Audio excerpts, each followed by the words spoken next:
शुरू अल्लाह का नाम लेकर जो बड़ा मेहरबान निहायत रहम वाला है। अलिफ लाम मीम। इसमें कुछ शक नहीं कि इस किताब का नाजिल किया जाना तमाम जहानों के परवरदिगार की तरफ से है। क्या ये लोग ये कहते हैं कि पैगंबर ने इसको असखुद बना लिया है? नहीं, बल्कि वो तुम्हारे परवरदिगार की तरफ से बरहक है, ताकि तुम उन लोगों को हिदायत करो जिनके पास तुमसे पहले कोई हिदायत करने वाला नहीं आया, ताकि ये रस्ते पर चले। अल्लाह ही तो है जिसने आसमानों और जमीन को और जो चीजें इन दोनों में हैं सबको 6 दिन में पैदा किया, फिर अर्श पर जलवा अफरोज हुआ। उसके सिवा तुम्हारा न कोई दोस्त है और न सिफारिश करने वाला। क्या तुम नसीहत हासिल नहीं करते? वही आसमान से जमीन तक के हर काम का इंतजाम करता है, फिर हर काम एक रोज जिसकी मिकदार तुम्हारे शुमार के मुताबिक 1000 बरस होगी उसकी तरफ रुजू करेगा। इसी शान का है वो खालिक जो पोशीदा और जाहिर का जानने वाला है, गालिब है, बड़ा मेहरबान है।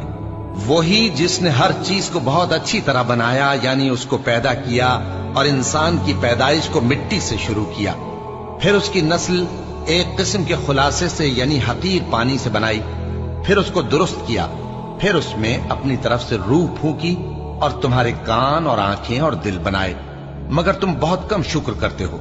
और कहने लगे कि जब हम जमीन में मलिया मेट हो जाएंगे तो क्या असर नौ पैदा होंगे। हकीकत यह है कि ये लोग अपने परवरदिगार के सामने जाने ही के कायल नहीं। कह दो कि मौत का फरिश्ता जो तुम पर मुकर्रर किया गया है तुम्हारी रूहें कब्ज कर लेता है, फिर तुम अपने परवरदिगार की तरफ लौटाए जाओगे और तुम ताज्जुब करो जब देखो कि गुनाहगार अपने परवरदिगार के सामने सर झुकाए होंगे और कहेंगे कि ऐ हमारे परवरदिगार, हमने देख लिया और सुन लिया, तू हमको दुनिया में वापस भेज दे कि नेक अमल करें, बेशक हम यकीन करने वाले हैं। और अगर हम चाहते तो हर शख्स को हिदायत दे देते, लेकिन मेरी तरफ से ये बात करार पा चुकी है कि मैं दोज़ख को जिन्नों और इंसानों सबसे भर दूंगा। सो अब आग के मजे चखो, इसलिए कि तुमने इस दिन के आने को भुला रखा था।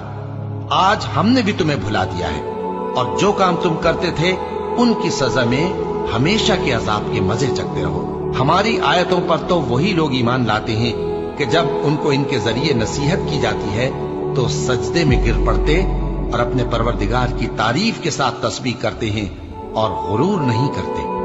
उनके पहलू बिछोनों से अलग रहते हैं, इस हाल में कि वो अपने परवरदिगार को खौफ और उम्मीद से पुकारते और जो कुछ हमने उनको दिया है उसमें से खर्च करते हैं। सो कोई शख्स नहीं जानता कि उनके लिए कैसी आंखों की ठंडक छुपाकर रखी गई है।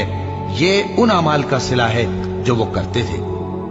भला जो मोमिन हो वो उस शख्स की तरह हो सकता है जो नाफरमान हो? दोनों बराबर नहीं हो सकते। जो लोग ईमान लाए और नेक अमल करते रहे उनके रहने के लिए बाग है।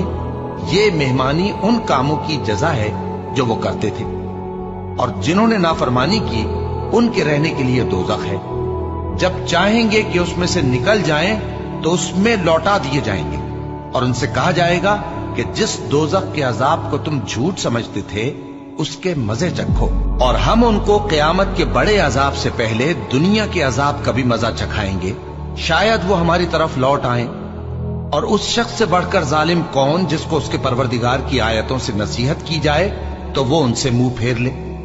हम गुनाहगारों से जरूर बदला लेने वाले हैं। और हमने मूसा को किताब दी तो तुम उनसे मुलाकात होने से मुताल्लिक शक में न होना, और हमने उस किताब को बनी इसराइल के लिए जरियाए हिदायत बनाया था, और उनमें से हमने पेशवा बनाए थे जो हमारे हुक्म से हिदायत किया करते थे, जबकि वो सब्र भी करते थे और वो हमारी आयतों पर यकीन रखते थे।